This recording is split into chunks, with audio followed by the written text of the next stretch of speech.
Welcome to the Marvel Cinematic University podcast. I'm your host, Anthony Canton III, and we are back this week for another fun episode on the main feed, as we will be discussing some Spider-Man stuff, as some details have seemed to have come to light.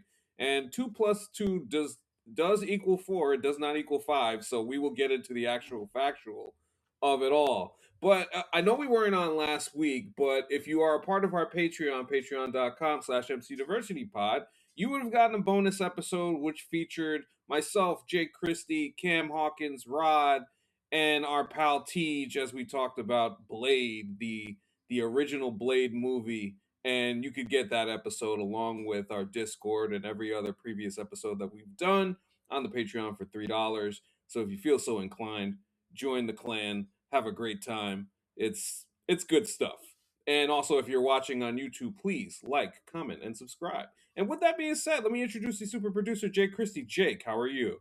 I'm doing well, I'm excited to be back in the saddle with you guys. Excited to have Hunter back on. Want to wish Hunter a happy birthday. Just went to his birthday party this weekend. It was a lot of fun. Hey, happy post birthday. Also, wait, Hunter, when your actual birthday is when? It was last week. Last week, but what's Yeah. the actual date? Just for everybody at home so they can put it on their calendars. Yes, please. It was February 25th. Me specifically. Oh, okay, Yeah. okay. February 25th. Well, happy belated, my friend. It was like Renaissance, like medieval themed birthday party where there was a talent show. And because not many people had talents, I did on stage live Kevin Bacon gaming, which is the thing about it is I was told that I was up there for like 5 to 7 minutes. And I was there for at least an hour. Like, I don't know what people are talking about. It was definitely an hour that I was standing up there. I will say that I had two separate people tell me that you were one of their favorite talents of the night, because I appreciate that. Even though it might have felt like forever on the stage, I think people were still genuinely impressed by how quickly you were able to connect some of those actors. I ended up hitting my stride eventually, but it was one of the things where the moment I started doing it, I'm like, oh my god, this is not cinematic. Most of it is just me thinking.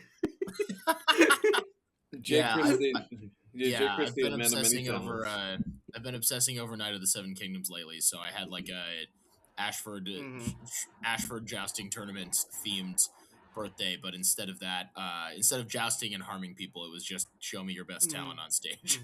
Oh, nice. Yeah, that's wonderful. Wonderful. And that is the aforementioned Hunter Radesi joining us back again. He seems like he's good, but I'm going to ask you if you're doing well anyway. I'm doing great. I don't know if you heard, but it was just my birthday, so I'm feeling great. I'm glad and happy that you're here. And what we're here to discuss is some of the Spider-Man news that has been coming about. I know the thirst and the hunger for this trailer is very real online, and as many Spider-Man fans and MCU fans have just been waiting for this thing to come out. I feel like we will probably get it attached to the Project Hail Mary movie that's coming out towards the latter portion of this month. So I would expect it then. But what we're here to talk about specifically is, if we go back over and any listener or watcher can go back over some of our previous Spider-Man episodes, we've been talking about Sadie Sink and who she might be. The early thought was that it was Jean Grey, and then it kind of jumped around to, is she somebody associated with Frank Castle? Is she some multiversal hopping character that we don't know about that has something to do with Secret Wars? Because we found out that she's going to be in Secret Wars. So all of those things have led us right back to where we originally started, because it very well seems and everything is pointing to Jean Grey. So now that I feel like this information is out there and we're kind of like on a good wavelength as far as that's concerned, I wanted to talk about what this means for the Spider-Man story, because it is a fascinating place to have her introduction to the MCU put in this movie. So Hunter, I say you, as somebody who talks about these street level movies and kind of wanting to keep them there, this is a bit different. This is a different type of way to do this, especially with the amount of characters that are in this movie already. What do you make of this? How are you feeling about it? I mean, I'll admit I don't again, I want to preface everything I say in this episode. Like, I'm so happy to be wrong. Like, I was very concerned about No Way Home having like way too much going on, and then they handled that quite well. So I'm not a filmmaker. I'm not 100% sure. But that being said, I just feel like this whole like there's a gang war going on, and then there's also Scorpion, and I know that we know Riley's pretty sure that like characters like Tarantula and Boomerang and stuff are kind of like very probably more so cameo like montage villains, right? So that I'm not worried about.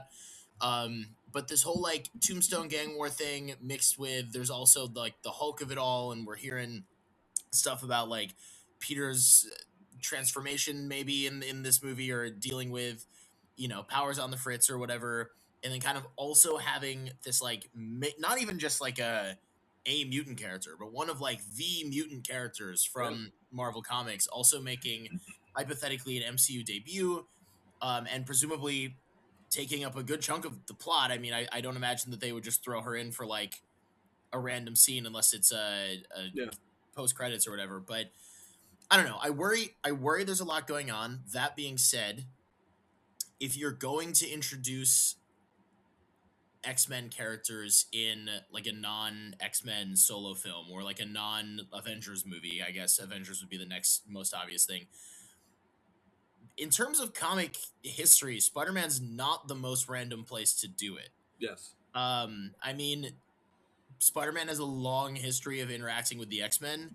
There's like a long ongoing bit in the comics that because his powers morph and change here and there, and he's generally hated by the public who misunderstand him, that a lot of other mutants just assume that he's a mutant and like ask him why he's not on the X-Men and stuff, which is a great bit. But it was even in the 90s animated show. There's that was something that I was going to reference. That it feels like DDC is kind of taking bits and pieces from those properties and putting that into the story, which I like, because I think those stories, especially when the X-Men kind of visit and they have the neogenic recombinator. I'm glad I remembered that.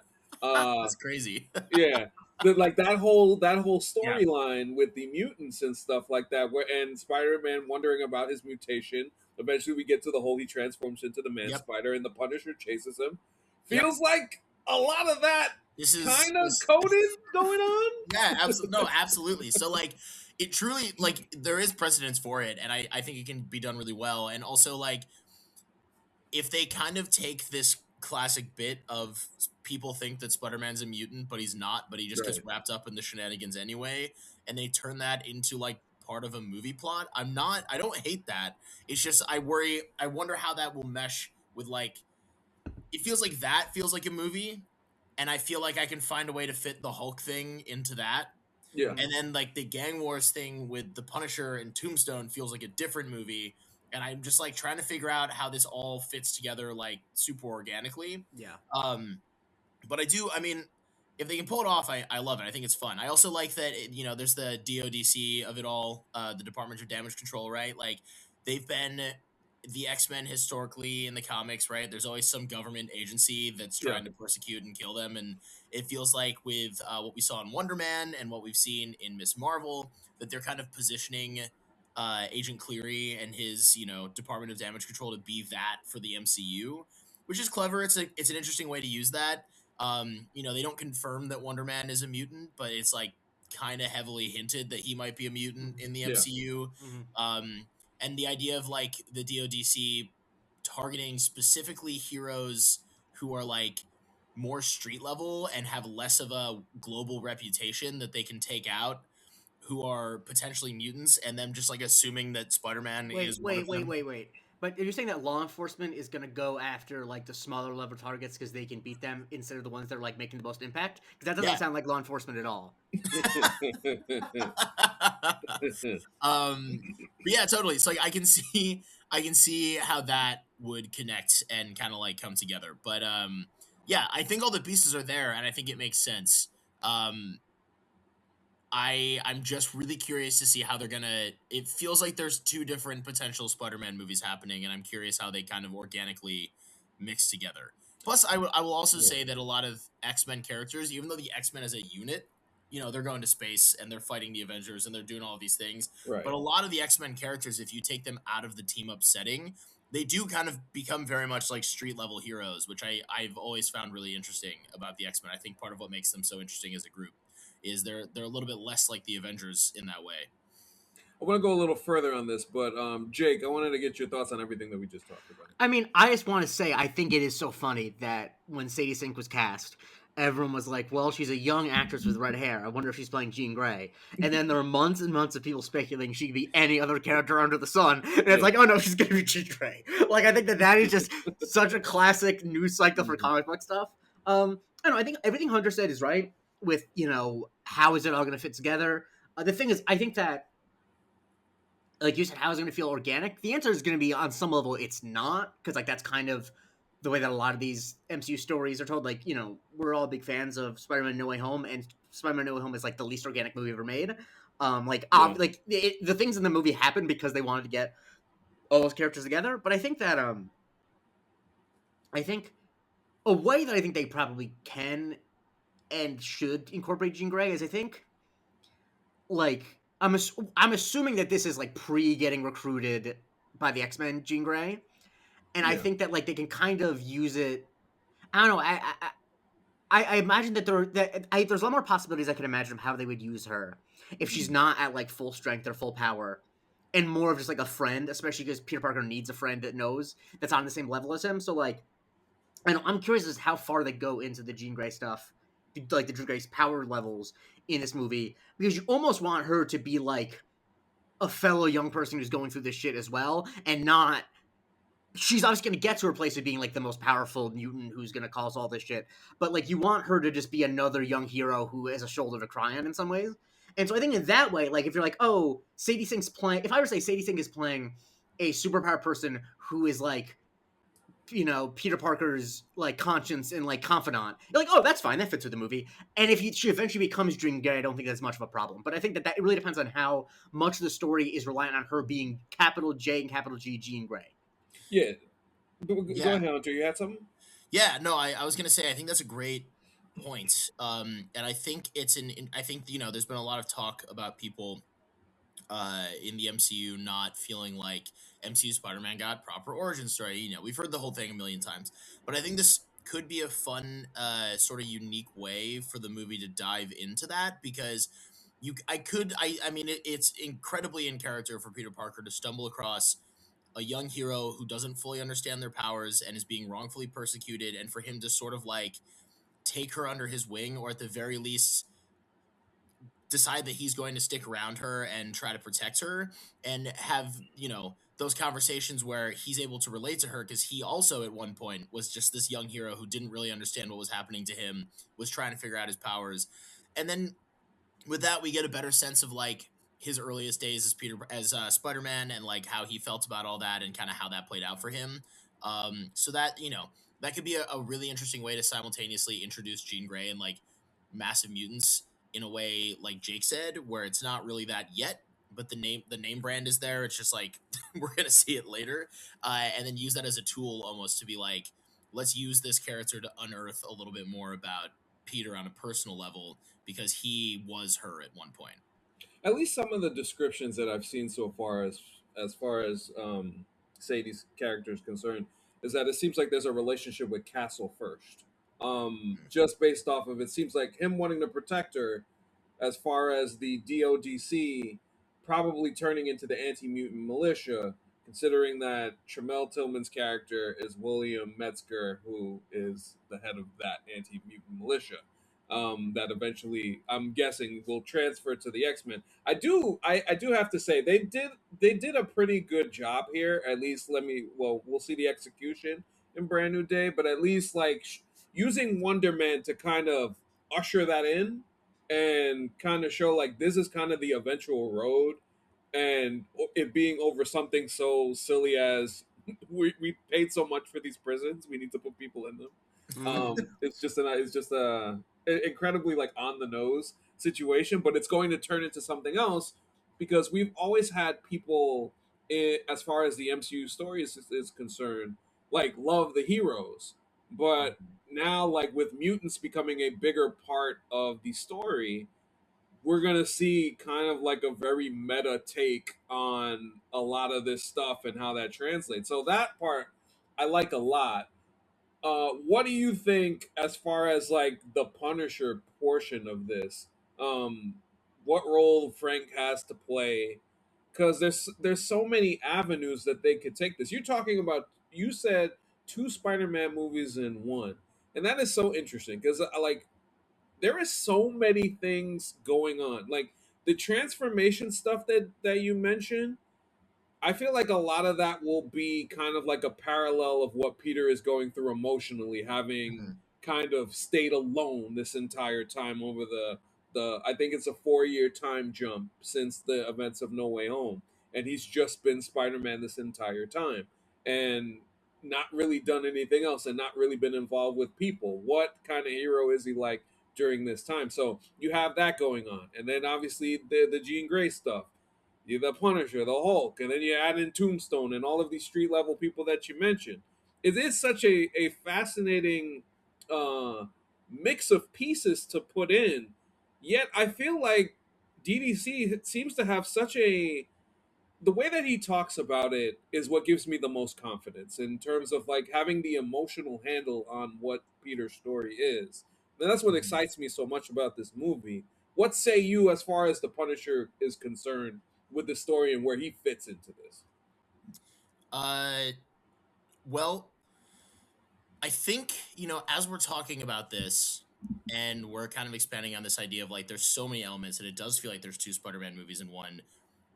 I feel like part of the reason I am craving this trailer so much, and I think Yeah. maybe part of the reason that a lot of other people are craving this trailer is because the more we talk about it and the more I think about it, the more I see where the pieces might fit together, right? Like Mm-hmm. thematically, like how they might tie all of this in. With Frank Castle, I think I see the Netflix stuff is canon now to a degree, at least. I mean, not that that needs to be like a hard and fast rule, but like to a degree, right? And in the Punisher solo series, there's precedence for him. The whole second season is about him finding like a young Yeah. kind of like wayward girl who he feels obligated to protect because he's like, he's the Punisher, but he's the Punisher because deep down he's actually just deeply, deeply human, and that's coming out. And so like I can totally see it where in his crusade against whatever is going on that he is crusading against, he does come across this young girl who he recognizes is not someone he should punish. And then he feels, well, I can't just leave her on the streets, so now I'm forced to sort of like protect.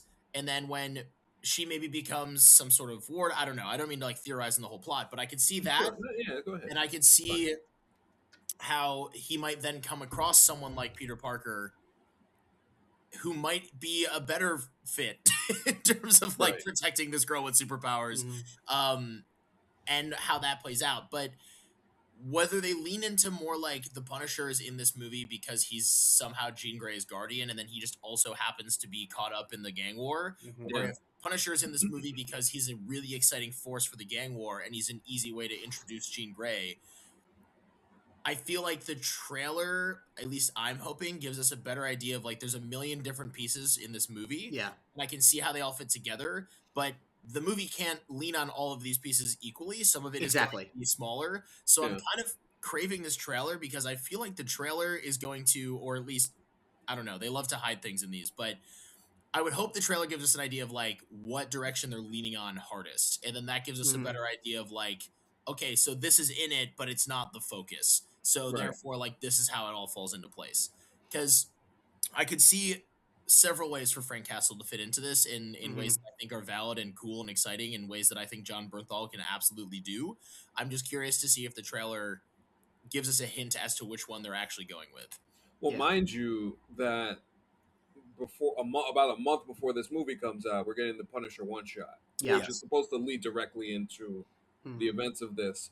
And at least that story, as far as I can tell, is him escaping the prison, the Kingpin's prison, and then directly getting involved with a crime family that is leading to, oh, shout out to the thumbs up, which is leading to the whole power vacuum that ends with Tombstone ending up taking over what's going on as far as that whole stuff is concerned. And I wonder how much Daredevil season 2, the events of that, play into it with Kingpin as the mayor, or whatever duration is left of his time as the mayor. So there are a lot of pieces to connect with that whole story. But I think what Hunter said is absolutely right about the trailer, because even though they do hide stuff from us in the trailers give a context for us of what they want us to think about the movie. Yes. And that, like, there are multiple iterations of the movie that we can imagine. Yeah. And like I'm very interested to see how much they forefront the gang war aspects, how much they forefront the Hulk aspects, because like if the movie, because there's a version of this movie that is unfortunately like only the gang war is only the big thing for the first 40 minutes and then it gets to like a bigger deal. Right. There's a version of this movie that like is completely about the gang war and the Hulk is just like an auxiliary thing. And we won't obviously be able to tell all of those things from the trailer, but I'm curious what they want us to think, because at the moment they've just thrown all the stuff on the board and they've really given no indication as to what's more important than everything else. And so, I think that Hunter's stuff idea about Jean Grey I think is really interesting, and like that would be I think some fun stuff for John Bernthal to play. But yeah, I think that stuff is going to get shortchanged. I mean that's like not even fair because like we're assuming not everything can have the same weight. And so like I have my preferences of what I wish will get more foregrounded than not.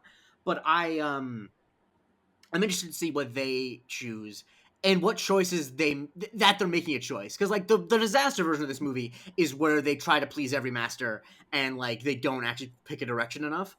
I don't think they're going to do that just because like the thing that Marvel has been good at is, like they have these movies with so many characters, and only like once or twice has the problem been that they didn't know how to focus it enough. Like they're decently good at getting everything to work for one clear goal. So yeah, I'm interested to see what it ends up being, and I think after that we can reconvene and be like, oh, the Punisher was heavy in the trailer. That means that the Hulk might just be an insight against. Like we can make some assumptions after that. Right, and the Banner stuff is interesting because whenever you think of somebody having kind of changes in scientific changes in their body, like specifically what Peter Parker might be going through, that feels like something for Spider-Man to call Bruce Banner to find out, like, hey, like what's going on here. So I feel like that, but how it turns into enraged Hulk, that's another thing that's interesting in itself. But Hunter, I know because we've had so many different conversations offline about this. I want to bring some of them online. I want you to empty your mental notebook of things about this movie that you've thought about, and I want to play. I want to play off them because I'm very curious to get like your grand scheme of things, how you see it, how it looks. Because I know you are a Spider-Man, like you are a real Spider-Man head. Like, and this movie has been on your mind a lot because we've been talking about it a bunch, not on this podcast. So please give me what you got, and we'll take it from there. Okay, you know what's funny? I don't.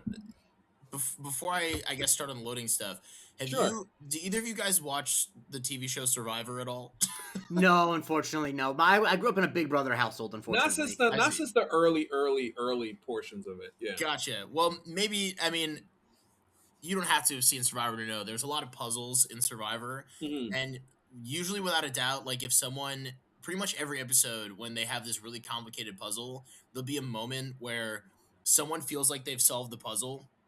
And then Jeff Probst will run over and he'll check it, and he's always like stanced up and he's like checking it and like heated and sweaty and breathing heavy. And then he'll like look and be like, "No, you didn't get it." And it's like you forgot something, but then he can't tell them what they forgot. Trying to think about this movie for me has felt a lot like I'm trying to solve a puzzle in Survivor because I will take like 3 or 4 pieces, and then in my head I'll be like, that's how, like, this is the movie. I figured it out. This is how it works. And then I'll like be talking with you and you'd be like, yeah. And then also like the Banner stuff. And I'm like, fuck the Hulk. Like I completely forgot about the Hulk. Right. There's always like a thing that I feel like I'm forgetting. And I'm like, once you factor that in, then this other plot that I thought I had doesn't work anymore because like, why would the Hulk be involved in that? So it's like that has been my biggest struggle with this movie is I'm like, I can't quite figure it out. So that's why I'm so thrilled. But I mean, I think a thing that actually solves some of these issues is if they do. I think the superhero movies have done before the James Bond thing of like the vignette story to start with. This was in my mental notes, Jake. What a segue.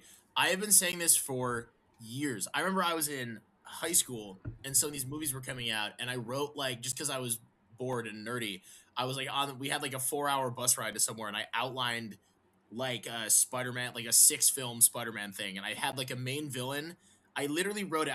I wish I found this somewhere. Like the 6 main villains for each movie, and then in like a little side box I would say like cold open villain for each one. So then I'd be like, okay, the villain of this movie is Green Goblin or whatever, but then the cold open villain is Rhino, because like then like you can totally have a cool cold open where you catch up with Spider-Man like mid chase, which I know they kind of did in Amazing Spider-Man 2, but you get my point. Like Shocker, great cold open villain, where it's like you can give him one really cool action scene in the beginning to kind of establish like Spider-Man, like what he's up to in this moment, show that he's fighting rogues outside of like the major baddies, and then also, you know, give a villain that you might not see in the movie like a shot, right? Which it sounds like with the opening montage for this, we might be getting a little bit of that with like, yeah, he's gonna fight like Boomerang and Tarantula, which I'm amped about. It's like I'm actually really excited about that. I mean, the thing is, because we basically got that cut out of Spider-Man Far From Home. There's that bit, and we got a lot of it cut out of Fantastic Four First Steps. Like, I think that is a great way to start off. I mean, action movies used to start off with that all the time, where you like would you see James Bond in the middle of the thing, because like they don't want you to have to wait 30 minutes for James Bond to shoot a guy, and so like he starts off doing another thing in Uganda. You know what I mean? Yeah. No, absolutely. I mean, again, speaking my language, one of my biggest complaints with Far From Home was they cut out that montage of him just like being Spider-Man around the city. I was like, this is lovely. And also, yeah, I rarely am someone who has ever even considered like release the director's cut, but I was so saddened by what they cut out of like supposedly cut out of Fantastic Four that I was like, you know what, release the director's cut of this, because I'm like I would watch it. No, John Malkovich was crazy. That's nuts. John Malkovich, Red Ghost. That's so insane that they cut out John Malkovich. The thing about it, and we belabored this, the movie is only 2 hours long. Like, what the fuck are we doing? Man. The reason I don't like, the reason that got me so mad is I'm someone, you know, we're all sports fans here. The whole thing is like, when you talk about like drafts and trades or whatever, it's all process. If you draft a guy high and he gets injured freakishly, the process was fine. The process of them making that movie shorter was because they were scared, because they wanted to like get more showtimes in, and I can't respect the scared process. Say no to. Yeah, well, all of this to say in my Spider-Man brain that like, I've waited a really long time. Maybe I'm the only person. I've waited a really long time to see Michael Mando Scorpion in like his full glory. I was curious. I've always been curious, like them actually doing something with that. And you know what? I'm looking at the math of this movie, and when it comes down to like, what are they most likely going to shortchange? I'm like, it's gonna be Michael Mando Scorpion. He's gonna get like one good action scene earlier in the movie, and then like it feels like that's gonna be. I would love for him to be like this muscle threat that Peter has to worry about for the whole movie. But I'm like, I just have this really bad gut feeling that we're just gonna get shortchanged on Scorpion again, and then it also makes me. I really need them. I need Tombstone to be good. Let me put it that way. I love Tombstone. I don't know. Kurt Russell --1993. Continue. Wonder. I don't know if you've seen Black Lightning at all. Maybe you haven't. It's a CW DC show. I know that Marvin Jones is in that. Listen. And he plays a similar character. I'm under the impression. The crazy part is it's gonna be the same exact character. There is a montage online if you find it. Just go look up Tobias Whale and the way that he talks, and just imagine that character talking as Tombstone and the type of nonsense he gonna get off. It's gonna be incredible. I promise you.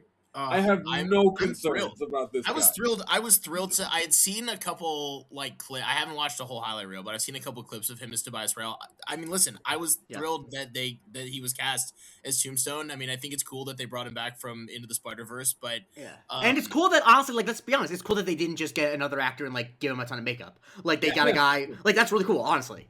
Yeah, and I mean, I grew up to take it back to the '90s Spider-Man show, right? Yeah. Tombstone was like a frequent character in that, and there was that flashback episode, the Robbie Robertson episode, right? The Robbie Robertson, right, which is fairly comic accurate. And like, for some reason, I think I had a VHS with a couple episodes on it, and that was one of them. And so I thought Tombstone was like a much bigger deal to people than he really was for a lot of my young life. I obsessed over him. And then Spectacular Spider-Man used Tombstone really well too. They kind of put him in that like Kingpin position. But I feel like they're going to use him in this movie. That's why I feel like DDC is like dipping into the animated series stuff just as much as he is in the comics too. Well, because the thing about like a comic book, I don't have a ton of experience reading them. But a comic book and cartoon, you don't need as much pressure to introduce a character. Like Tombstone can be a color on your palette. He doesn't need to be, Exactly. Yeah, I agree. Yeah. And so, and they just we have enough evidence that Tombstone can be done really well and be like a genuinely very memorable villain. I will be a little disappointed. It could be a fantastic movie, but if I feel like Tombstone is just sort of like there and like not all that memorable, there will be a part of me that's a little disappointed. I won't lie. Okay, so when you mention that, I do wonder because a few months back, you sent me and Jake a message about a set that you were on, and you were on the set of the finale of season 2 of Daredevil Born Again, or at least what they were shooting.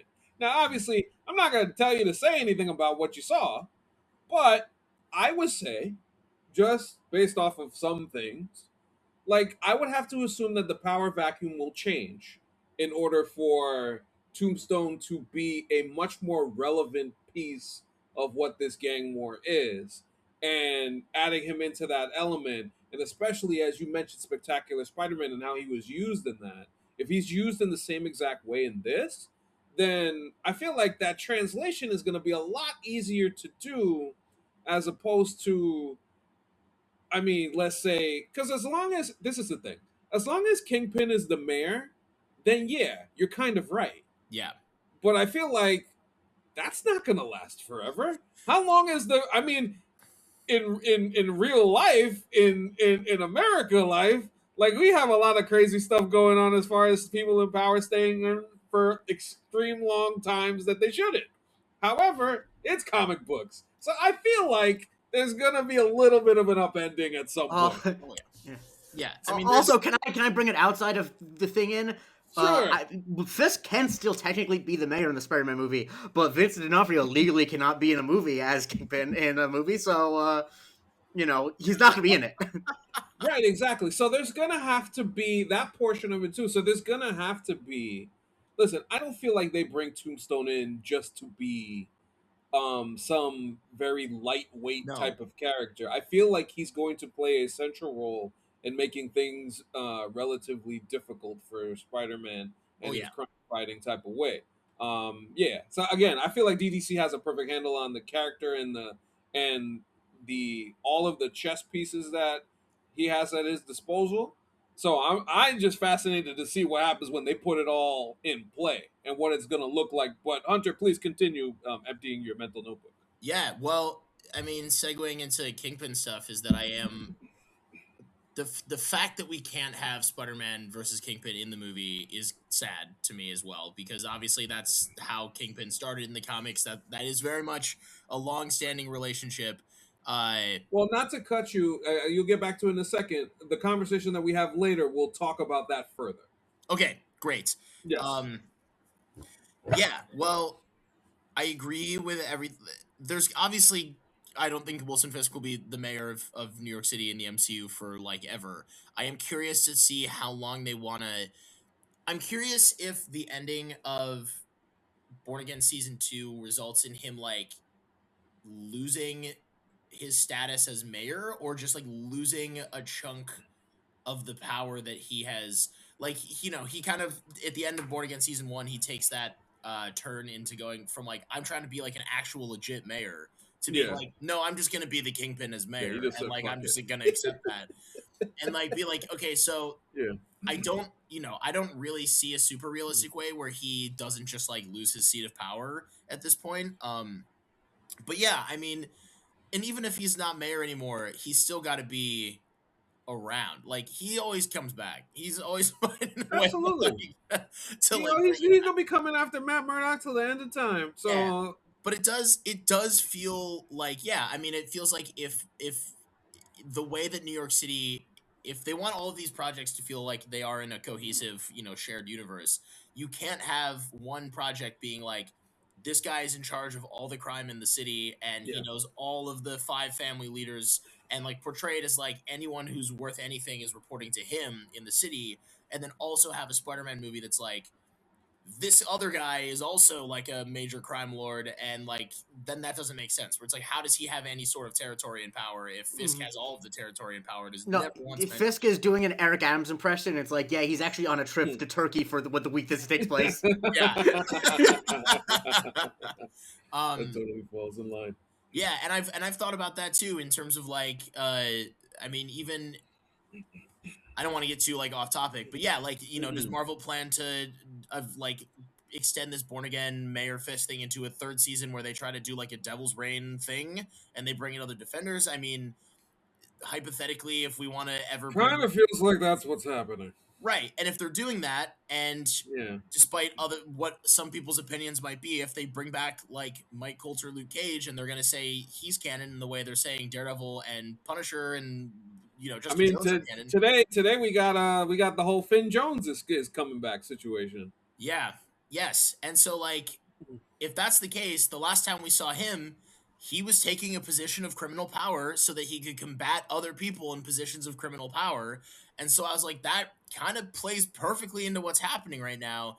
But like, how does that play when there's also Tombstone? I'm very curious to see how they map out this gang war thing. I mean, the answer might just be that they don't, and hope we don't care this much. But I do think that there's going to be some sort of answer.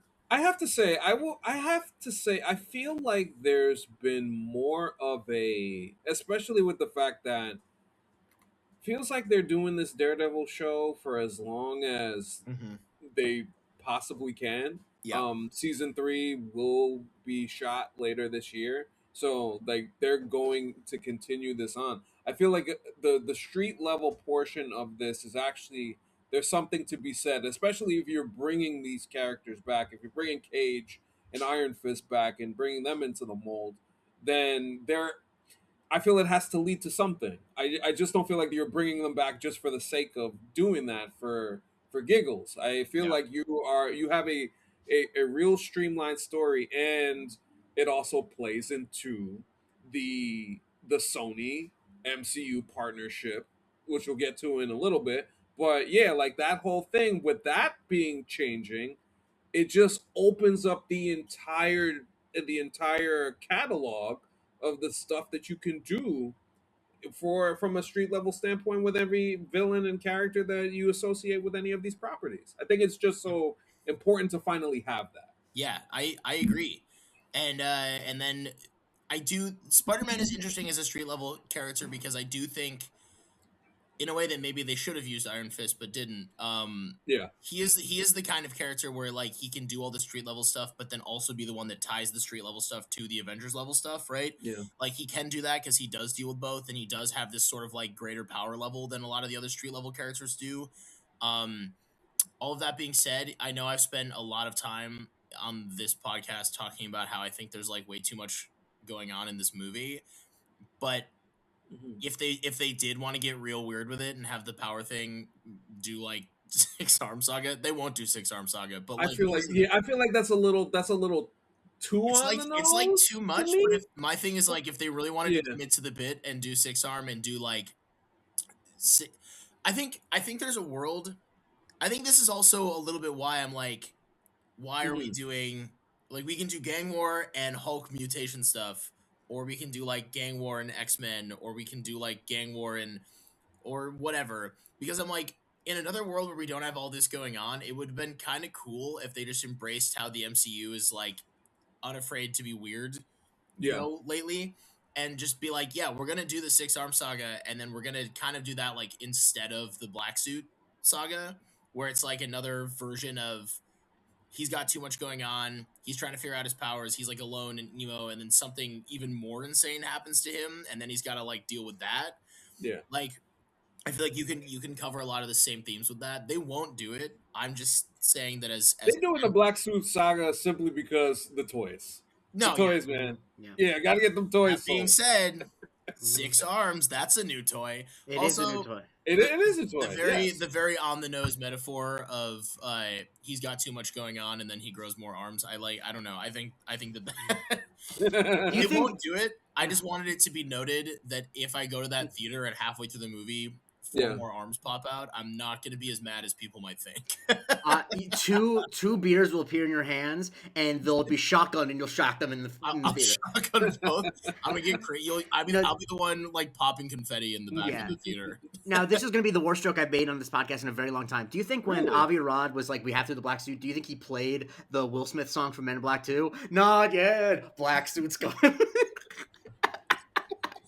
Oh God! If somebody was gonna see, you haven't thought about that song in a long ass time. You haven't thought about it. Oh my God! If somebody was gonna do that, though, it would be him.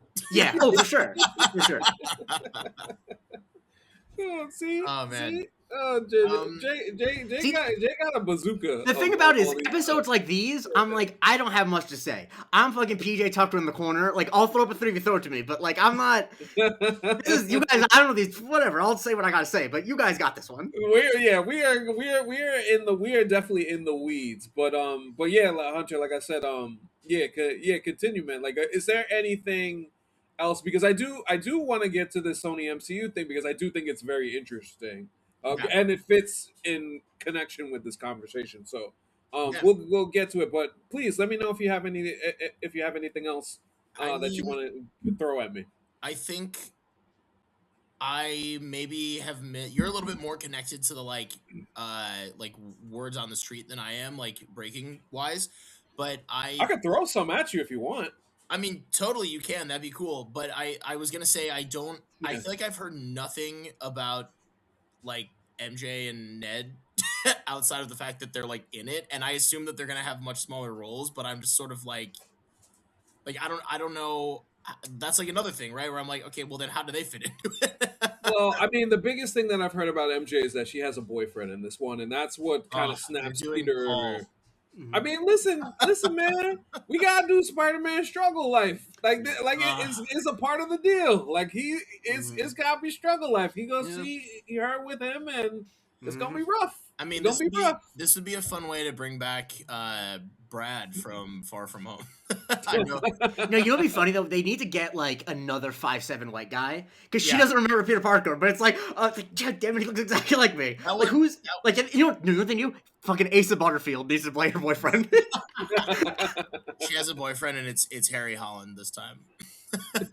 Oh wow, that would be something. Yeah, I mean, listen, feel free to throw some stuff at me. I feel like I'd like to hear some things that maybe I haven't heard because I will have instinctual thoughts.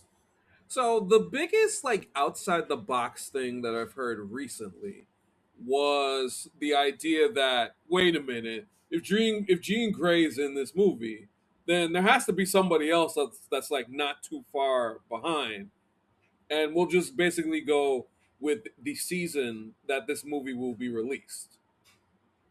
What season will this movie be released in? Summer. Summer. Oh, yeah. Okay. Well, I thought, yeah. Is there a casting? Is someone like? Are they thinking there's a casting? They're not. Nobody's saying anything about a casting, but it's almost under the idea that like, is it Harry Styles? There's so much. Well, God. I'm kidding. It's a post-credit scene where it's Harry Styles. He shows up with Professor Xavier. And Professor Xavier is also played by Patton Oswalt. Yeah. That would have me howling, man, if that ever happened. But yeah, like I feel like it feels like this movie, because of so much that is already out there, it also feels like there's some like little stuff like under, like they're keeping Oh a yeah, few things close to the vest. I'm Like I know sure. the other thing that came out was Claire Temple showing up in this.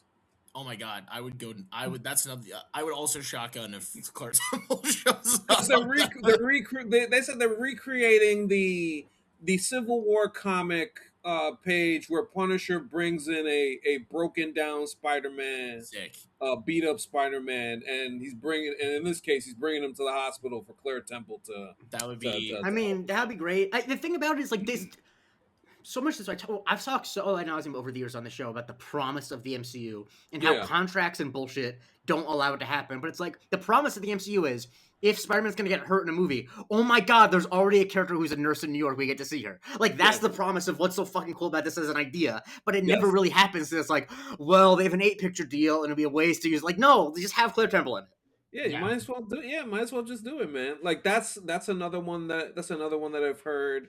I mean, I'm not gonna get plot specific, but like there's so much stuff about what Tombstone's like actual like role is. Well, that's Is it a drug? Is he peddling something? Like one thing I messaged you about that might be worth yeah, talking about yeah. is Talk to me. the not so subtle synergy between the comics and the movies since the MCU Mhm. really took off, and how very casually and like perhaps totally by happenstance, Marvel Comics like a couple weeks ago announced that they were gonna do like a flashback miniseries for Spider-Man where it goes back Yes. to the Brand New Day era, and it tells a story about Tombstone, like, and the whole thing is that Peter finds like a codex or something. He has a MacGuffin. It's a MacGuffin story, but he Yeah. finds like a codex that has like all of these potential like basically like if someone who was a criminal leader Right. had this codex. Sorry, it's not Tombstone. It's Mr. Negative in the comic because that was who the villain was Mhm. at the time. But Right. it's like if a crime lord were to have this codex, they would essentially be able to use it to like eliminate all of their enemies and take like full control. And so they're like doing that, and then they're like, also in this comic is like the Punisher, and the whole like it was just like very for me in my head. I'm like, this feels really on the nose. And I think I Yeah. messaged you, and I was like, did they just reveal the plot of Brand New Day in like a in a comic so that they can Maybe. say like, look, it's based on a comic? Because that's like probably not, but yeah, I mean, if Tombstone's got to have some sort of motive, right? Like he's got to have some sort of thing that Right. he's doing, and the concept of like Peter coming across some sort of vital information, and then now everyone is like trying to get to him over this really important piece of information. Because I think also in that comic, the idea is that Frank Castle wants it because he's like, if I had this codex, I could just go kill everybody, like I could just go punish everybody. So it's like I was like, okay, well then that's how they get Punisher involved in this comic book story. So I'm like, I don't know how much of that moves over to this movie or is like inspired by this movie, but I just like saw that comic coming out and I was like, this feels less than subtle to me. Sidebar, the Frank Castle part of it, like I just realized like once again in this movie, and it's not gonna exactly be a kindler and friendlier version of Frank Castle, but it's gonna be a more toned down one. So like I wonder, that's another like offhand thing that I wondered how that translates from if anybody watched the Punisher series Yeah. and watched him in Daredevil Born Again, I feel like this is going to be a lot different in I terms of just how need that whole say, situation is I just going. need him to say, "Let me tell you something, Spidey." I need it. You know what? He will. Betting odds are He that he will. will. One, because He it'll has be a great to. moment, and two, Yes. because like that also is the thing about the Punisher is that is exactly what he would tell Spider-Man. Spider-Man would say something idealistic, and he'd be like, "Let me tell you something, Spidey." Like he would do that. Yeah, he'd call him kid. He'd clock that he's a kid immediately. Be like, let me tell you something, kid. Yeah, I take all the comments that they've made about him being a like toned down version just to be like, we're not going to show all the blood. Like, Right, I think it'll be exactly. a lot of just like He's not inferred. gouging people's eyes out in this. Yeah, it'll be inferred murder. Like, it's going to be like Yes. he takes his machine. He like Peter's like, don't kill those guys. And he's like, let me tell you something, kid. And then he like takes his machine gun and then he goes I really around hope the a bunch of corner that into an happens. alley and we just see the light from the gun like going instead of actually seeing him like mow down a small army. I imagine he will still be like he's still gonna be Frank Castle. He just might not say fuck, you know. Yeah, essentially. But that when you bringing up that plot point with the codex stuff, that is interesting because you have to wonder. Tombstone has to have some because I'm gonna guess that Scorpion is probably working for him to Somebody, some yeah. degree. Yeah, to something like Well, that. So there was how all the that fits in? conversation that like the Hmm. big action scene that they got all those set photos from Yeah, was about like Scorpion being transferred in prisons and then getting right. broken out, and then Punisher trying to kill him, The and Punisher's trying to kill him, and Spider-Man is trying to stop him from killing him. yeah, Yeah, yeah, he's trying to like that simultaneously just sounds like subdue. fun. Like Yeah, it that does. just sounds like a boatload of fun. That's great. Like you having a whole scene where it's like it's Scorpion who is like a formidable Mhm. villain, and Peter is in a situation where he's like, because of my moral code, I am trying to like subdue Scorpion. Like I don't want him to get away, but I'm also trying to stop Punisher from killing him because I'm a good person. And then also something we haven't brought up yet, but I've seen all over the place is people keep saying they feel like the Hand might be in this movie too. And every time I see that pop up, I'm like, that can't be. Or if It it Well, better is, not like, be. I keep hearing that the Hand is popping back up in Daredevil soon. I don't Like mind in that so season much, but three. you can't. Not even have like a space thing. It's just like I don't need. There's already enough shit that Spider-Man's dealing with, and like different. They're introducing mutant stuff. They're introducing Hulk stuff. Introducing like a different type of supernatural thing. We don't need that. Like welcome, welcome to reading Spider-Man comics. no, I understand that. Believe me, I know that's a problem with Spider-Man comics, but it is just kind of like the Hand. I mean, I had a problem with the Hand when they did it on the Netflix shows because it felt like they didn't have a clear idea of like what the Hand was. What Yeah, it's where season two of yeah Daredevil kind of halted to me. yeah Like they got away from the Punisher and Matt stuff and went straight to the Hand and Elektra, and I feel like it just didn't connect with what was good with the more compelling stuff yeah, of and that so season. if you know if maybe one of the gangs is associated with the Hand like low key in the background, but like I don't know, I'm just a little bit. I Like if don't. he whoops on the Hand in the montage, that's Yeah, fine. I don't. Yeah, I don't. But it just. I think the biggest thing for me with the Mhm. Hand in Daredevil is that like they never really established a interesting counterpart in the same way that Kingpin was the counterpart to Daredevil and Punisher Yeah. was the counterpart. Like I don't know. Like this movie already has so many different villains. Like I don't need another villain organization involved that also doesn't have a big bad. You know what I mean? Like it's a like if you're gonna use another villain, at least make it like a big one. Yeah, I mean, yeah, to me, with what you already have there, I feel like you got enough. I think it's fine to do that, especially if you're making the Hulk this wild card that's destroying and rampaging throughout the city. And Spider-Man has to stop him. So like that's a whole nother element that you got to throw in there too. So with that being said, like as far as the Hand is concerned, yeah, I feel like that's a Daredevil season 3 thing, and if they decide to get into that portion, then fine. Like we'll revisit it then. Especially if you're talking about bringing Danny Rand back, then yeah, that actually does make sense. Um, in that instance, but for purposes of where this conversation is going, I do want to bring up the Sony stuff with the MCU because it was something that we talked about back in December, Mm-hmm. and it was just a rumor, and then about a week ago we found out Tom Rothman, I believe, did an interview with the Town, the Yeah, with Ringer Matt podcast. Bellany. Matt Bellany, yes, and uh, I mean Rothman was glazing Kevin Yeah, Feige I in was a gonna say, very very LinkedIn, specific way. LinkedIn joke of head glazer? That's what he applied. I He's doing mean, double good duty. lord, God, yeah, I mean, Jesus, But also, if you yes. had the L's of Morbius, Madam Web, and Craven Hey Run, man, and you had the success that MCU has had, sometimes you gotta glaze. I think it's just good business sense. Like people are making fun of him. It's like if you want, if you come on your hands and knees and say like Feige, we're so sorry. Please, let's work together. Like I don't blame him. yeah, and so as it turns out, it seems like this is going to be a full-fledged partnership with Sony allowing Feige to produce these properties, however they decide to disseminate them. Venom is a part of it. That's something that not to no surprise. So now you're definitely gonna see the symbiote and Venom come back at some point, and how they decide to do that is one thing in itself. But now that this is a real thing, Hunter, I'm just curious, what do you think about it? Because one, this does open up a lot of avenues for them to do some of the stuff that we talked about in terms of street level stuff and bringing certain Spider-Man things to the table and allowing stuff like that. Maybe it does lead to Kingpin eventually being allowed to be in a film, that being more with that being a more concrete partnership. But how do you see this? Do you feel any differently than you did a few months ago, as opposed to now with how this potentially? Because is it because it's produced by the MCU? Is it okay, or is it more of like, hey, Sony's still trying to do they nonsense?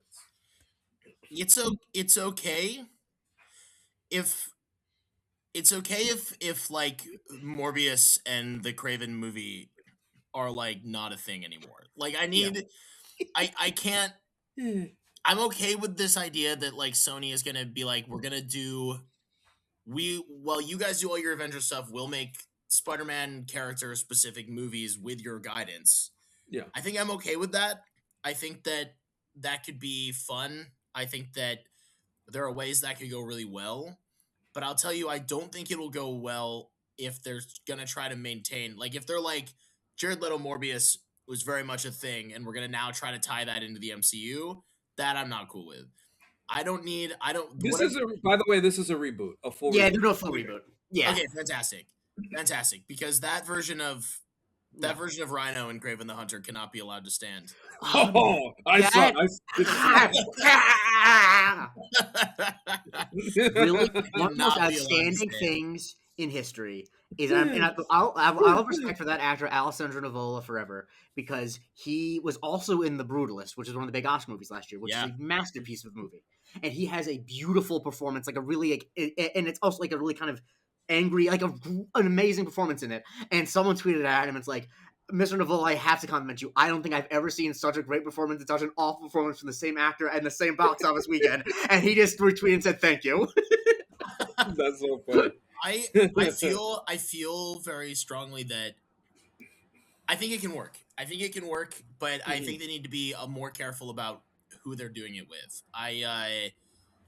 I don't think every Spider-Man villain needs a solo movie. I mean, Venom, obviously, it can work with. I almost wish that they would take a break from Venom for a while, just because I feel a little Venomed out. But like, it can work. I'm almost kind of sad that Craven the Hunter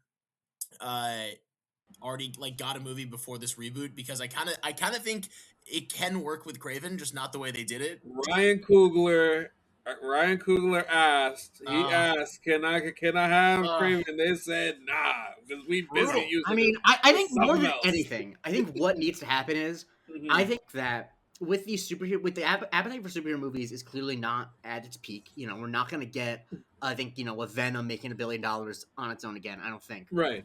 I think.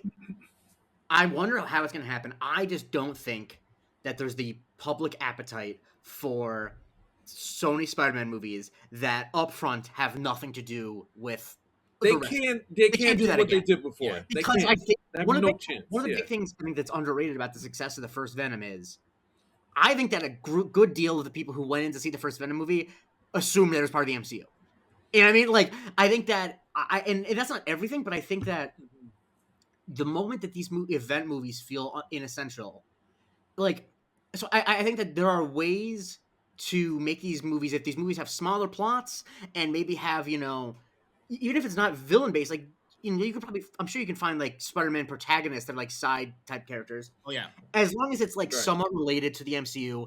And, I'm sure the thing about, Kevin Feige is, I'm sure he'd be happy to let them use the MCU characters if they get a cut, because in the Spider-Man deal has been great for Marvel. And so I think the lesson needs to be that, like, if these movies feel inessential and they're not going to be great, then, like, what the hell are we doing here? And Craven the Hunter is one of the least essential movies ever made, because it has nothing to do with anything else.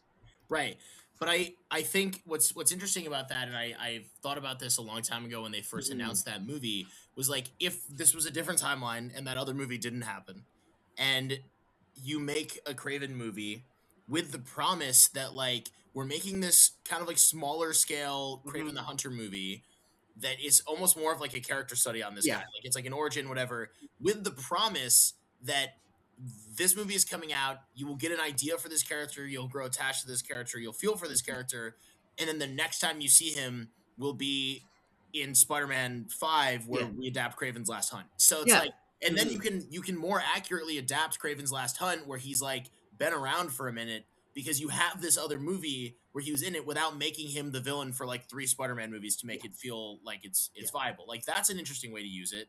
Or like, you know, it's not happening, I don't think, but years ago they announced an Olivia Wilde Spider-Woman movie. Like a Jessica Drew movie would be cool. Like I think it would be cool to have a character like that get a chance to have a solo film in a way that's like more strongly tied to the MCU, especially, you know, a character whose origins are very strongly tied to like Hydra, Wundagore Mountain, like all this stuff. Like getting to take these Spider-Man characters who have really strong ties to established concepts in the MCU that maybe before, if they made a Jessica Drew movie, they would have had to like completely change her origin because it was like too tied to things that they weren't working with. And then, you know, later Marvel's like, can we borrow her for a movie? And then it just like doesn't fit the way it should, you know? It's like we can actually have that be cohesive, which would be great. And that is how they should use it. Like that's a fantastic point on it. It's like in my mind, I'm like, it should either be that or it should be like a real, like, here's the thing. I don't even hate the idea of the Bad Bunny El Muerto movie anymore. I've thought about it. I don't hate it because I think Bunny has so much fucking charisma, for one. For one, yeah. And I'm like, I think that's a movie where you could make that movie and just advertise it as like, we just have like a Bad Bunny action movie. And then it's like, technically it's based on a Marvel comic, but you don't really have, that can just be like a standalone thing that they're allowed to like do on their own. And I think that like they can use those like Z-list characters to do kind of fun stuff like that. Like I didn't even hate the idea of Donald Glover Hypno Hustler movie. I was a little bit like, I'm curious to see how this turns out. The thing that's so annoying me so much about the Sony Spider-Man movies, though, is that as people who are very much in the know, we knew that they are not connected to the MCU Spider-Man. Right. And yet they constantly made reference and played footsie. And the thing is that you could clearly tell they wanted audiences to think that they might be. And that is dishonest. And I think that that's why they fell off so precipitously. Because once people realize, like, wait, I think the big thing is after No Way Home, once the Venom bit being in the MCU was just like the 1-2 second cameo, people were like, wait, so none of this stuff is going to fucking matter? Like, are you, what? Yeah. And so, like, I think that audiences are not, like, the audiences are not the smartest thing in the world, but I think audiences really can tell when they're getting bullshitted. And I think audiences knew they were getting bullshitted with all, like, the Easter eggs about, like, Peter Parker or whatever. It's like, but we know that he's not in this movie because if he was, he'd be in the movie. Like, and so I think that they need to commit, and, like, if they're going to do an El Muerto movie, or if they're going to do anything that is not going to be related to the MCU, like, I want them to have no Spider-Man references in it. Like, don't even make it, like, a Sony Black Label. Like, honestly, right. If you're doing a El Muerto movie, not in the MCU, make it a rated R, low budget, get like a really gritty, you know, Puerto Rican director to make a really awesome action movie, and just be like, this is based on a Marvel comic that happened to start in Spider-Man. Yeah. And then at the end, baby Peter Parker is born. That was so nuts that they did that. That was so nuts. And the most nuts thing is, like, when you watch Madam Web and you're like, what the fuck is this? Why is there so much dubbing, yada yada? And it's like, oh, because the original plan was that Ezekiel Sims's thing, that's his name, right? Yeah, Ezekiel Sims. Ezekiel Sims. I was gonna say, or is that the Nick? And that's Jericho Sims. Ezekiel Sims. His plan was that he needed to stop Peter Parker from being born, and then they realized, like, wait, no, we can't. Yeah, that was the original plot of that movie. That's the convoluted thing that he saw that these 3 characters would all become movies were people. So stupid. I have not seen any of them, by the way. I've seen Madam Web. I've seen Madam Web enough for both of us. I've seen it twice. And the thing is, I'm glad that happened to them, because it's like, that's what you get for bullshitting and playing footsie, where it's like, yes, you don't deserve to have coherent stories if you're not gonna. I mean, did you ever hear about the thing where I think it was with Madam Web, where they like a week before it came out, a bunch of the cups that they sent to like AMC had to get recalled because whoever was making them was just like giving an assignment to like Marvel characters, and they included a bunch of MCU specific designs, and it was like, whoa, we don't have license for those. That's so funny. Come on, man. Does this, side note, Does the hard reboot mean that Michael Keaton Vulture is trapped in that timeline forever? Well, I mean, because is John Watson the director's chair? that's the question right there. Yeah, so that's the only thing with that. I was sure they could find a way to bring old Mikey back if they so choose to revisit the whole Vulture thing. Uh, so I know you said, Hunter, you don't want to see Venom and you want to give it a break and all that stuff. They're gonna do it No, because they're like they're gonna use the, especially with now that we're kind of hearing that Tom Holland's Spider-Man plays a very, very, very, very, very small role in Doomsday, and it seems like Toby is in it a bunch. So and it seems like Toby's kind of in it a bunch in that, and in a bunch of Secret Wars. And for the record, I don't love that either. No, neither do I. So before I get your thoughts on why, at least it seems like the way that is shaken out is they're gonna kind of just do. This is the Secret Wars rumor, is that what's gonna be left after Doomsday is Toby and our pal Hugh kind of leading whoever is left from whoever survives in that whole situation, trying to go after Doctor Doom in the next one. But please let me know why you're not fans of because I would prefer Tom in it too. I would prefer Tom in it way more in Doomsday 2 because of the RDJ connection and of it all. But there's some reasons why I kind of get it now as opposed to what I thought before. But please, I want to hear both of your thoughts on this. Yeah, I don't. It's not that I mind Toby's Spider-Man being in it. I don't. I like the concept of all of this is the multiverse. I have no issue with I wouldn't mind Toby's Spider-Man being in it in the same way I wouldn't mind Nicolas Cage's Ghost Rider being in it, right? Like if they come in for a couple scenes and they're like helping out the heroes and they're like part of this wacky thing, I think that's great. But I think that making Toby the primary Spider-Man in this story, I don't know as if that like services. I feel like that's servicing something that ended a long time ago and sidelining something that they're trying to grow. So I'm like, for me, I'm like, I would rather see Tom. I've been spending the last couple years with Tom Holland Spider-Man, and I've been following his story.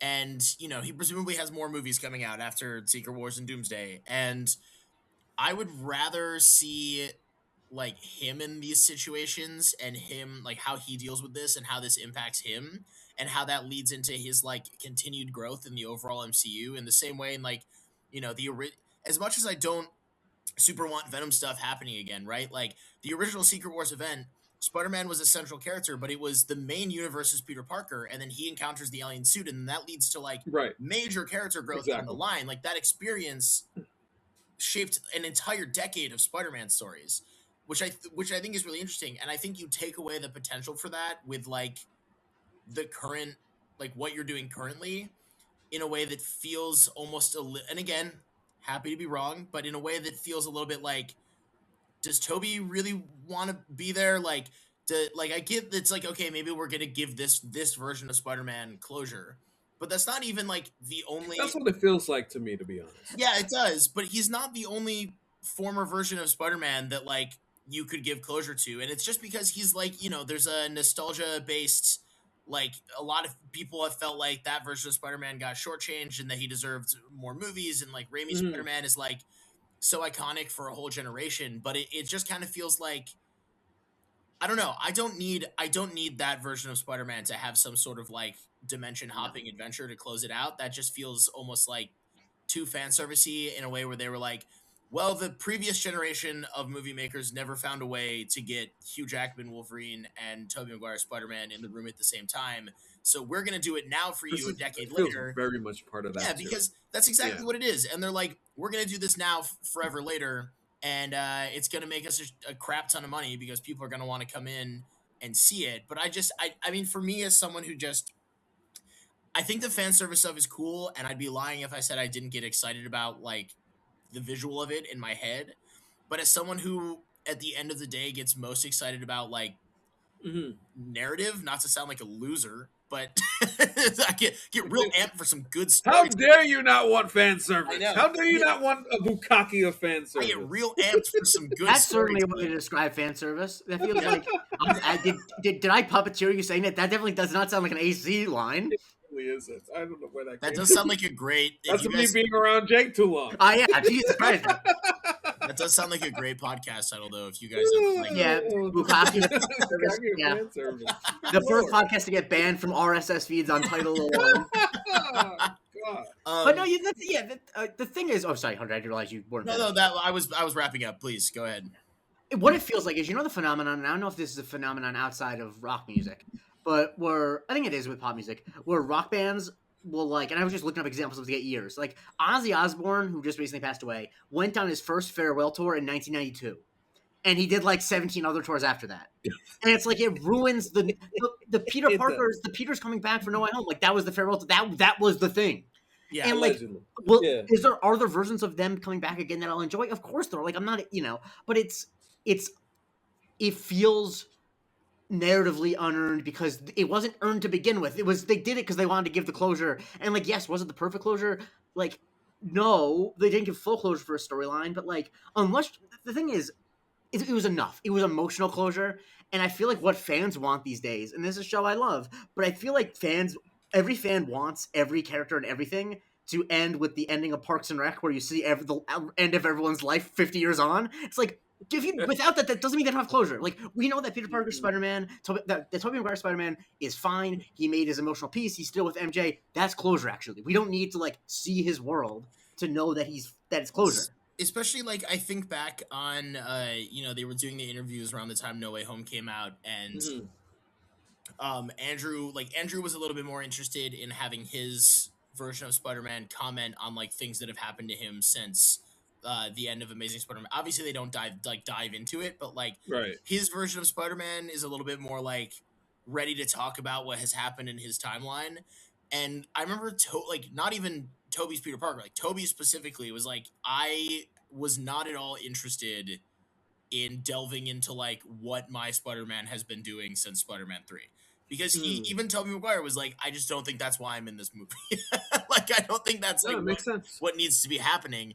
And I think well, they definitely convinced. It feels like they definitely convinced him to do a couple more and have bigger roles in them. Oh, for sure. Yeah.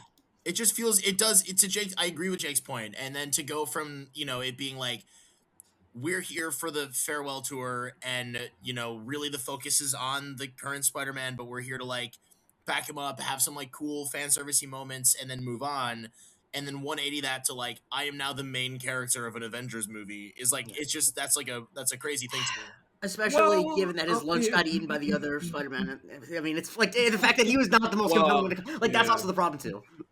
Yeah, I mean, the only thing that I could say, like, in terms of what you guys are saying, is the whole idea of this is more in service of what's going on with the incursions. Yeah. And it's not like you get to see him live a happy life. It's like, oh, there's nothing left. Okay, but I gotta be honest with you. If they're gonna bring it back and show his universe, fucking Kiki needs to be back. If Kiki Dunst is not back, I'm genuinely gonna be pissed. Because like she's been asking for that Marvel check for so long. And she has. And she needs to get that. Her and Jesse Plemons, they're hardworking. Roofman didn't pay that much. Like, let's get Kiki back. And because I actually do want to see, when we see the incursions, I do want to see their domestic life. I think that if they're going to bring him back, I do think that actually showing a Spider-Man at peace to literally contrast with Tom Holland Spider-Man, that would be interesting. I feel like if they just like have him show up again through a portal and we don't actually see anything, I'm like, well, he's doing the same beat again. Yeah, I think that's fair. I think all of that is fair, and that kind of makes me wonder where a lot of this goes for Doomsday. But Doomsday is a conversation for another day. We got plenty of a road to Doomsdays to do, as far as that's concerned. Before we go and close this, Hunter, any further thoughts on? Let me put you in Kevin Feige's chair right now. Yeah, and you have this situation occur, and Sony comes to you and say like, "Hey, man, can you just do our stuff for us, please, and just make it good, make it better, and stuff like that." You've talked about some of the stuff that you'd be most interested in doing. What would be the first thing that you would do, in like in terms of a project? Ooh, ooh. Well, the first thing I would do is actually maybe Elseworld stuff. So I don't know, like Oh, okay, I'm okay. super pumped about the Spider. If if the idea is we're currently in the multiverse saga, and you come to me maybe earlier in the timeline, and you say you get to play in our wheelhouse again, Mhm. then yeah, I am definitely greenlighting that Nicolas Cage Spider Noir. Like absolutely. Um. Can I tell you how excited I am for that? Oh. I can't wait. The fact that it's coming out of nowhere, sort of, that like it's not any, that makes me excited because it's like I think that they just let them do it. Yeah. Yes. Yeah. I agree. Um. Oh boy, that's a crazy hard question, and I do think that brutal, brutal. I'm like It's my a tough. It's a legit like. It's interesting because there's so many different. Because the easy thing for Kevin to do is like, oh, we have Venom now. Venom, Spider Man. Let's do that. But like, if you wanted to do something else, you have so many different characters you could the use. problem with this question for me is that I have done so many bits about like fake versions of this, where I say like the most insane, like where I say something where I'm like, I don't think this is real at all, that I Mm. keep just thinking of those, and I'm like, that's not Yeah, actually, like, you said you, that. you're not thinking Amphibian. No, you said that, and my first thought, I was like, Shout how do out I to get Big Wheel Amphibian. in a movie? And I'm like, that's not, this is why I don't have his job. um, no, I think that I mean, if there's not the Spider Verse movies, then I would say something with like Prowler would be kind of cool. Yo, that'd be fire. That'd be a really cool movie. Yeah, Mhm. Um, I mean, I don't think, I don't know as if I think Black Cat should have her own movie. I would just I would be like, we're getting into the streets of this. We're doing a gang war or something. Like can I absolutely. do a movie producer hat one that is like I'm just riffing? You can tell me if a comic applies. Yeah. Yeah, I'm do thinking to it. myself like, okay, who is actually the most bankable person in this whole Star Wars Spider-Man shit? I'm finding a comic that was written in which MJ gets powers, and I'm making that because That's Zendaya happening is right now. So there's I thought because about, Zendaya is like untapped resource right now. yeah, no, Yes. absolutely. This has happened sort of a couple times. A couple, like a decade ago, they gave her like an Iron Man suit very briefly, and she was like in Iron Man comics. And then Mm. right now in the comics, MJ is Venom. Like, she bonded with the Venom symbiote. Hell yeah! I mean, because I think that that is like I think that I would try to use as many pieces that are currently on the board because unlike other parts of the MCU, the Spider-Man shit is working. Like people like all the stuff going Yeah. on. So I don't think you need. I mean, obviously you can do a big zag if you'd want, but I think that there's a lot of untapped stuff still on there. I do think a Prowler thing would still be fine though because I don't know. I don't think that people.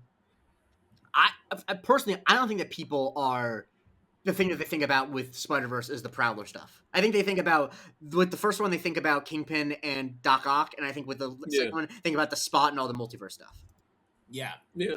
yeah. No, I think Prowler's really cool, and I think that that's a fun way to like lead into some of the Miles stuff without making just like another, like a Miles Morales Spider-Man movie out the gate. Um, Especially if you have Donald Glover and he's like willing to come back. I think Hmm. that's a great idea. Um, I again, I kind of said it earlier. I've always really liked the idea of like a good Craven movie, which is why the Craven movie made me so upset. Uh, like, You could not get me to watch that. I already knew what time it was. I was not gonna get myself angry yeah, for watching that movie because that's what was gonna happen. I would have been mad. yeah, no, absolutely. I don't hate the idea.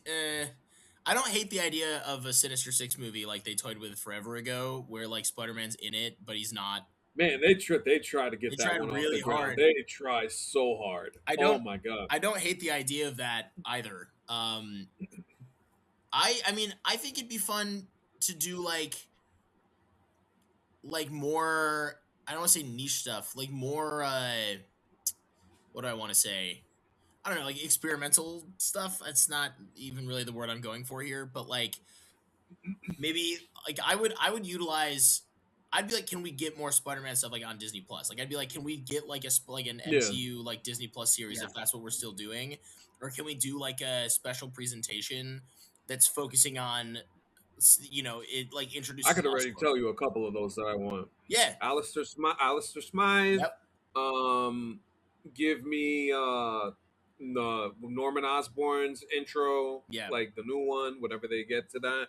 Like either or of those. Like you could have Norman, and then obviously Harry will be in it too. Yeah. That would be something. But yeah, the Alistair Smythe is a name that has come up in my mind, and this whole Spider Slayer stuff of it is something that I would think about as something I would want to commit to, in Yeah. terms of, like you mentioned, special presentation, one shot type deal. Yeah. That would be the thing that I would be earmarking and saying, hey, can we put this in there? I'd Yeah. like to see that. Yeah, because I don't think that they have I don't think that they have done enough with the special presentation concepts as they could be doing, and I think that this if like a lot of this what they're trying to accomplish with these like Sony outside of making if you take away the making money aspect of it, a lot of what they're trying to Yeah. accomplish with these Sony movies is basically what the special presentations are supposed to be accomplishing. They just like made them full movies instead. Yeah, essentially. Like I think there's a way that you can do it that makes sense, and honestly would fit in with the rest of the product, like as a whole. And I just like the idea of being able to mix characters with other characters. Like especially, it doesn't necessarily have to be Spider-Man. It could be other MCU heroes Yeah. that happen to be in New York. I don't Like that's something that would work. I don't hate the idea of like a Disney Plus series or a special presentation that is just like a week at the Daily Bugle offices, and you just see like a whole bunch of shenanigans that are going on from the perspective of like J. Jonah Jameson and his peeps. I know he's like he's like Alex Jones in the MCU, but like even just like the news desk would be really cool.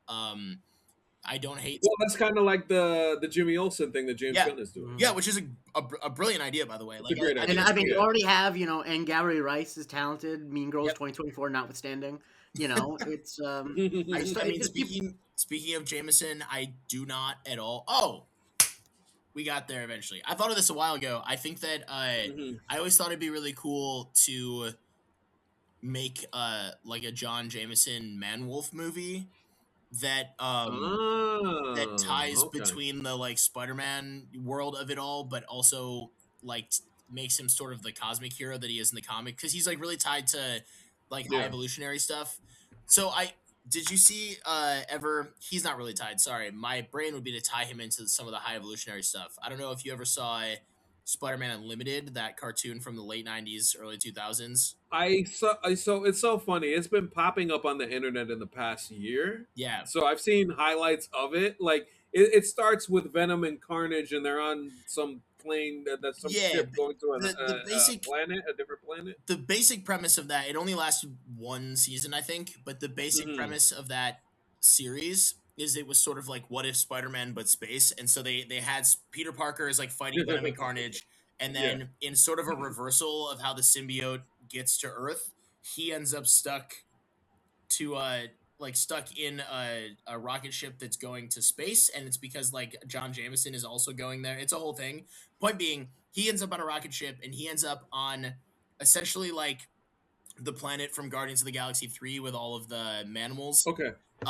He ends up on like High Evolutionary's planet, and then realizes like I have no idea how to get home right now. And also there's this like dictator on this planet who is taking these like half human, half animals and treating them very poorly. And I kind of want to like liberate them. And so he basically becomes the leader of this like revolution against the High Evolutionary and his like manimal warriors. It's kind of nuts. And then Venom and Carnage are there too. But in my brain, I was always like, I actually don't hate that. I think that concept works, but in my brain, I'm like, make it John Jameson going to space and becoming Man-Wolf, but then he ends up in like a High Evolutionary scenario where he then has to like lead a rebellion. I kind of liked that idea. An off-world type of idea. Yeah, and then it's like he's like a Spider-Man side character, and you're taking elements of Spider-Man stuff, but then you're putting it in sort of like a Guardians of the Galaxy context, and I thought that was like a really fun mashing of worlds. All I'm gonna say is this to anybody listening or watching this podcast: you can't say we didn't do the nerd stuff this week. Can't say it, but we did it. We did it all. Mm-hmm. We went with a fine tooth comb. Everything you'd want on Spider-Man, Sony, MCU stuff. And we'll be continuing doing that as we get closer to Daredevil Born Again Season 2, which will be in a couple of weeks. We do have some Road to Doomsdays planned. We have some other stuff in the hopper, but this has been a lot of fun. I want to thank our guest and our pal, Hunter Radesi, for joining us and giving us some wonderful. See, like this is Hunter. This is why we bring you on, man. Yeah, because we're not getting this from Michael Springthorpe. Yeah, man. Yeah. He stopped listening once you said Man Wolf. If that. shout out to Springy, but Hunter. Yeah, man. Just appreciate you joining us and giving us your thoughts and perspective because we need the real comic book heads on here. You know what I'm saying? Yeah. So thank you for joining us. Let the people know where we can find you, sir. I'm on all the socials that I'm on, which is mostly Instagram. But hypothetically, you could find me anywhere. Is HRadesi14, HRADESI, and the number 14. I don't have much to plug in this very moment, but I will say, in relation to a lot of the things we've been talking about, you might remember when the first season of Daredevil Born Again came out, I did some cool things in a tap room in Brooklyn. I don't kept the can. Yeah, I don't. I don't work directly for that company anymore. But let's just say you might be able to catch me doing fun things in that tap room again over the next couple months. So keep an eye out. Keep an eye out for that. Oh, duly noted. Wonderful. Thank you, sir. Jake, where can we find you, sir? You can follow me on Twitter at the Jake Christie, on Blue Sky at Jake Christie, on TikTok at the Jake Christie. Still doing the museum with Twitter every day. I'm still mad at the TikTok algorithm, although I think today's just fully fucked up because a bunch of people are having issues. And I finally, to popular demand, and by that I mean 5 people asked, because I'm wearing the hat right now, the Mr. Curator hat that my brother got me for Christmas. You finally can buy your own Mr. Curator hat and hoodie. Just throwing it out there. Not anyone would want one, but I did have someone who worked at a museum who asked where I got it, and I'm like, it was a gift. So I hope he buys it. I also, when I was going through the options of what to put it on, I'm not going to do this, but you could put it on children's clothes, and I'm like, what if I made one that said Lil Curator? Anyway, still doing all that, and having a good time doing it. Some fun stuff coming up. We got Tej coming on Thursday's episode. We'll be talking about, also, there's a little hint for it. The meat will be out. Oh boy, Tej. This is listen. Anybody who knows Tej on our show, he's quite the character, and he will be no different on Jake's TikTok. He's a character on the TikTok. I'm sure he is. He always is. He's just a character in general. You can follow me on Twitter at AnthonyCanton_3. I'll do this plug for once. Follow me on TikTok at AnthonyCanton1. Yeah, you're doing a good Nick shit. So essentially, with the exception of one game, because I had to go to a WWE Raw back on November 17th, I have recapped every single New York Knicks game this season. So I'm continuing to do so. This feels like one of those monumental seasons. We'll see what happens. We'll see how it goes. But I've been recapping all the games, and the folks are starting to. The comments from other teams' fan bases are not the greatest, but hey, man, I feel like I'm getting some decent engagement on there. So if you're a Knicks fan, or if you're just an NBA fan in general, I talk about those things there. So if you want to check me out, Anthony Canton1 on TikTok. Follow the show on all platforms at MC University Pod, the YouTube channel, the Patreon. We'll be getting to the subscriber mailbag soon. Blade 2 this month. That should be fun. And amongst the other things, and the Oscars pod. The Oscars pod. Oh, that's right. The Jakey's and the Springies. He's in the Springies.